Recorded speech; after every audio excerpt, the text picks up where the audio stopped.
안녕하십니까. 함께 성장하는 우리 안산 청년교회입니다.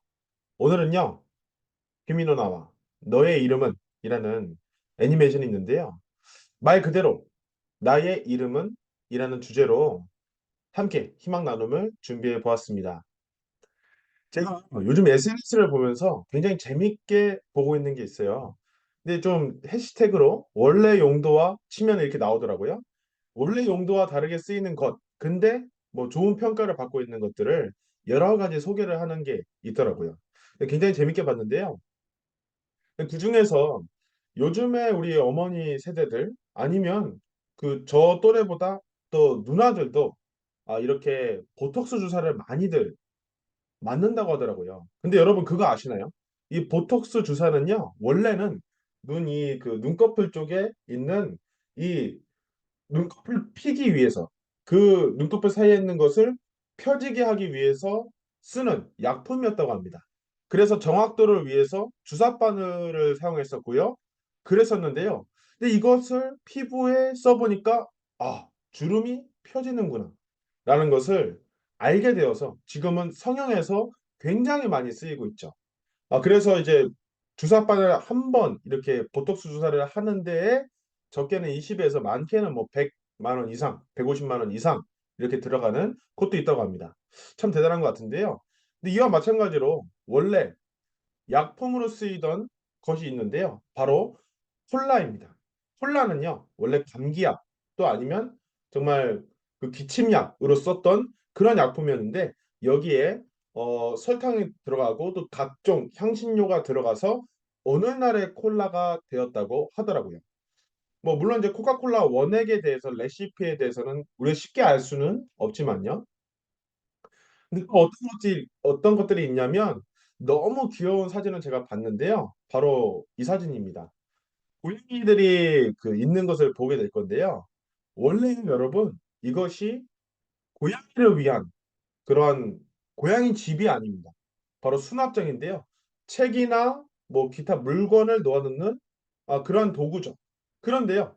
여기다가 놔둬보니까 고양이가 한 마리, 두 마리, 세 마리, 뭐 고양이 집처럼 되었습니다. 그래서 이제 원래는 수납장이지만 이제는 반려묘, 그런 반려묘 집 이렇게 쓰이고 있다고 하더라고요. 근데 여러분들도 우리가 주위에 보게 되면은 다양한 것들 좀 보게 되는 것 같습니다. 예를 들어서 안마기, 뭐 그 안마손 이렇게 쓰는 것들이 회초리가 되기도 하고요. 이런 것처럼 우리가 원래 용도, 원래 이름과는 다르게 쓰이는 것들을 우리가 많이들 볼 수 있는 것 같습니다. 제가 백과사전에 검색을 해보니까요. 이 이름이라고 하게 됐을 때, 이 이름은요, 다른 것과 구별하기 위하여 사물, 단체, 아니면 현상 따위에 붙여서 부르는 말이라고 하더라고요. 근데 제가 이 이름 하게 되니까 사람의 이름, 사람을 나타내는 이름이 뭘까? 물론 이제 이름 그 자체일 수도 있겠지만 우리들은 직업을 갖고 있는 것 같습니다.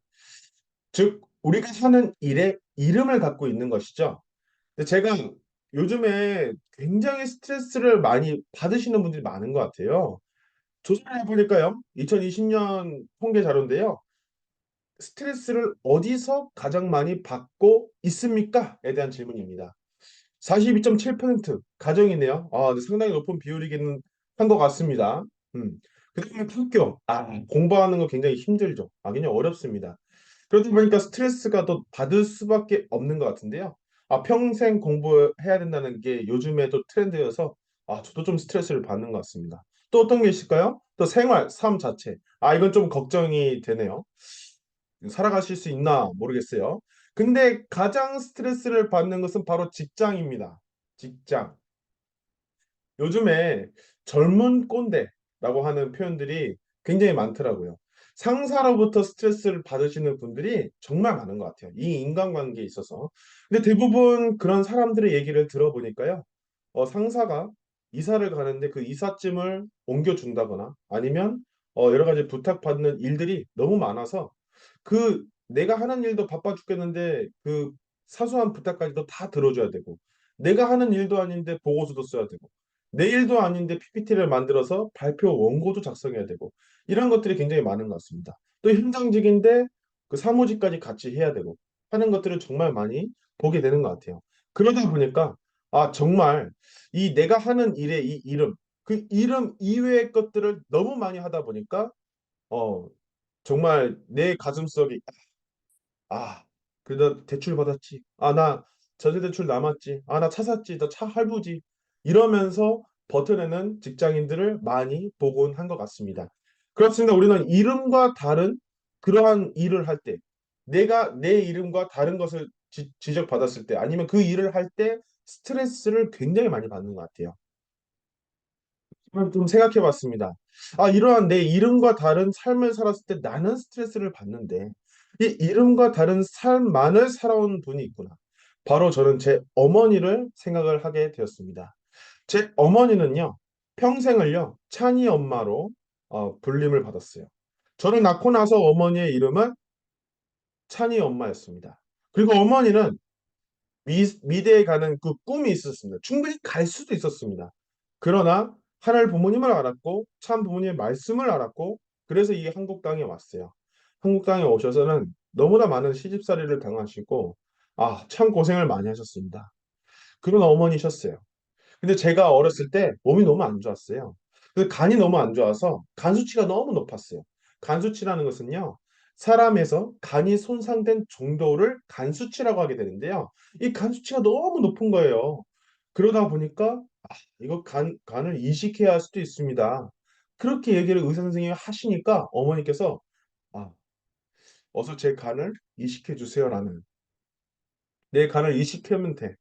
그렇게 얘기를 하셨던 어머님의 그 말이었습니다. 저는 제 자신이 엄마한테 너무나 감사한 것은 이 사람이 이분이 엄마가 나를 위해서 정말 목숨까지도 바칠 수 있는 사람이구나 라는 것을 저는 그때 알면서 너무 많은 눈물을 흘렸던 것 같아요. 그래서 제가 정말 어렵고 힘들 때마다 엄마는 항상 엄마는 찬이 사랑해.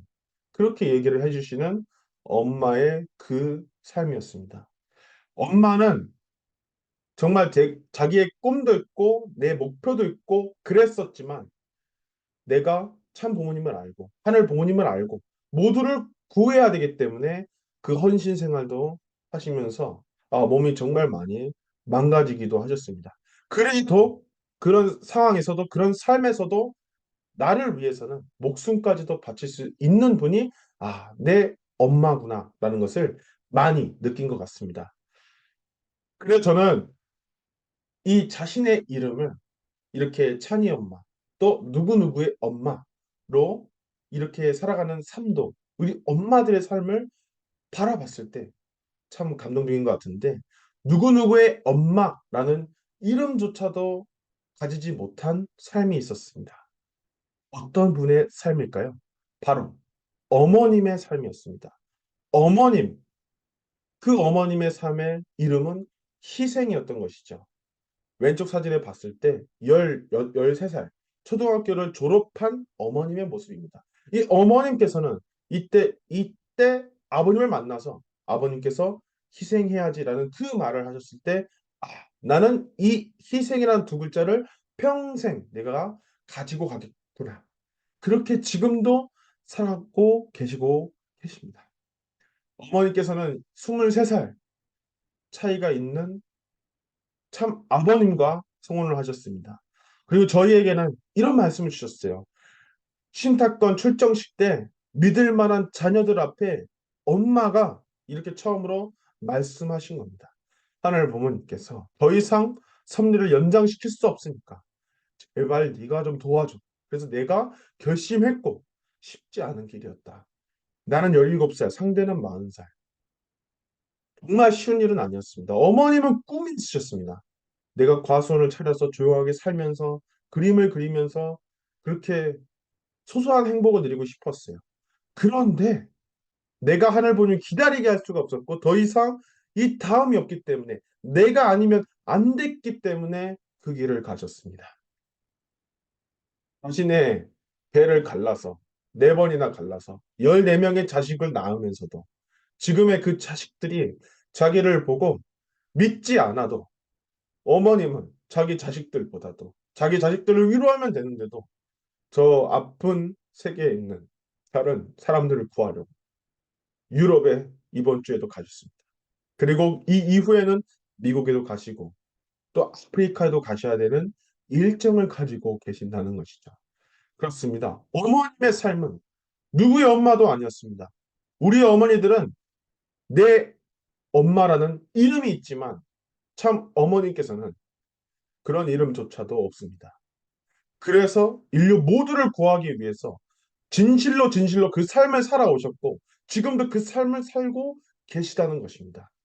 그렇습니다. 어머님은 말 그대로 참 어머니신 것이죠. 제가 이 길을 걸어오면서 많은 일들이 있었지만 제가 UP에 들어오고 나서 그 이 공직을 결심하고 나서 그 과정에서 겪었던 제 이야기를 들려드리고자 합니다. 저는 사실 큰 믿음이 없었습니다. 저는 사실 그만두려고 했었습니다. 그래서 어떤 날에 그만두려고 다짐을 하고 있었고 했었는데 행사의 경호 그런 역할을 맡았어요. 근데 무대 뒤에 한번 있을 수 있었습니다. 우리들이 어머님을 뵐 때 어떤 이미지가 여러분 떠올리세요? 당당한 이미지, 그리고 멋있는 이미지, 그리고 항상 반짝반짝 빛나는 좋은 옷을 입고 있는 어머님의 그 이미지를 우리가 보고 있습니다. 근데 저는 무대 뒤편에서 어떤 일이 있었냐면 항상 당당하게 말씀하시잖아요. 멋있으시잖아요. 그런데 어머님께서 휠체어를 타시는 그런 장면들이 보였습니다. 그리고 어머님께서 정말 그 다리가 후들후들 떨리는 그 다리를 부여잡고 가시는 그 모습을 저는 보았습니다. 어머님께서 3년 동안 아버님께서 성화하시고 돌아가시고 그 묘 앞에서 3년 동안의 정성을 들이셨습니다. 자식들이 정성 들이지 않기 때문에 어머님이 정성을 들이셨습니다. 어머님께서는 그 정성을 들이시면서 무릎이 많이 다치셨습니다. 연골이 다 다르셨습니다. 그런 몸 상태였는데 기원절을 여실 수밖에 없었고 누구 하나 나를 알아주는 사람이 없었습니다. 천안단지 하늘 부모님과 함께 기쁘게 행복하게 살 그 미래를 보여줘야 되는데 그 마음을 아실 수 있는 분이 없었던 것입니다. 나 홀로 그 삶을 살아가셨던 것입니다. 어머님께서 그 무대 뒤에서 걸어가시는데 다리가 떨리시다가 그 카메라가 비추는 그 장면에 가시기 직전에 이를 악물고 한 걸음 또 한 걸음 가시는 어머님의 그 모습을 저는 보았습니다. 저는 그날 이후로 저는 다짐했습니다. 아, 어머님은 참 어머님은 진짜 어머님이시구나. 인류의 어머님이시구나. 내가 그 어머님과 함께 이 길을 걸어가야 되겠구나. 그렇게 생각을 하였습니다. 그런 몸으로 2020년까지 육신의 한계를 그리고 지금까지도 그 한계를 넘어오시면서 어머님은 걸어 나가고 계십니다. 근데 저는 많은 생각을 했습니다. 왜 그렇게까지 어머님 그렇게 하세요? 답은 간단했습니다. 엄마니까. 그렇습니다.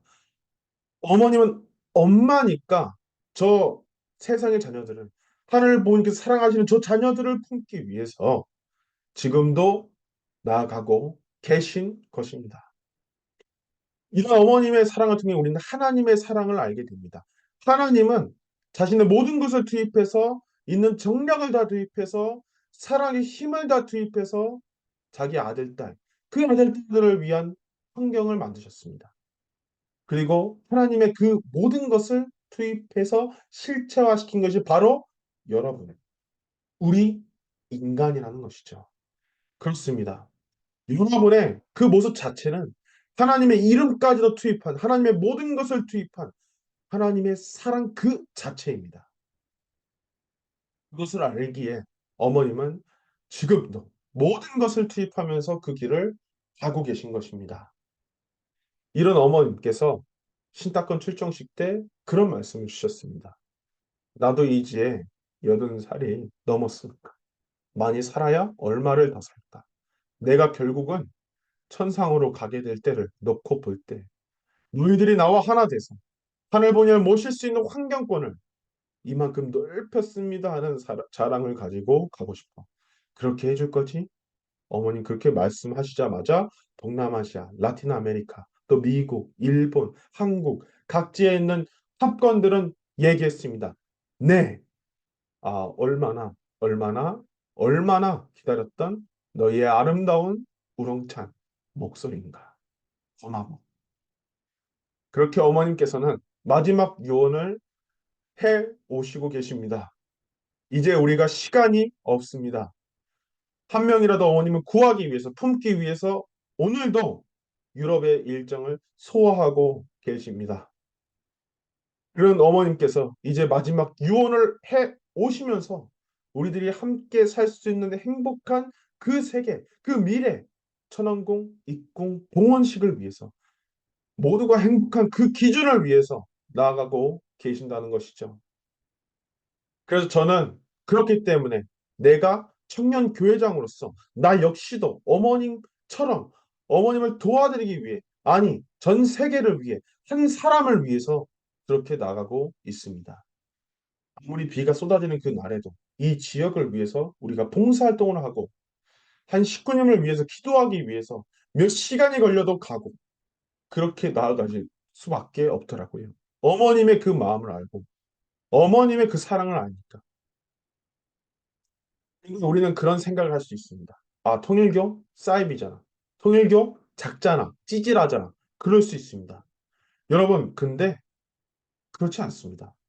여러분, 금광석 아시나요? 여러분, 금을 잘 아실 텐데요.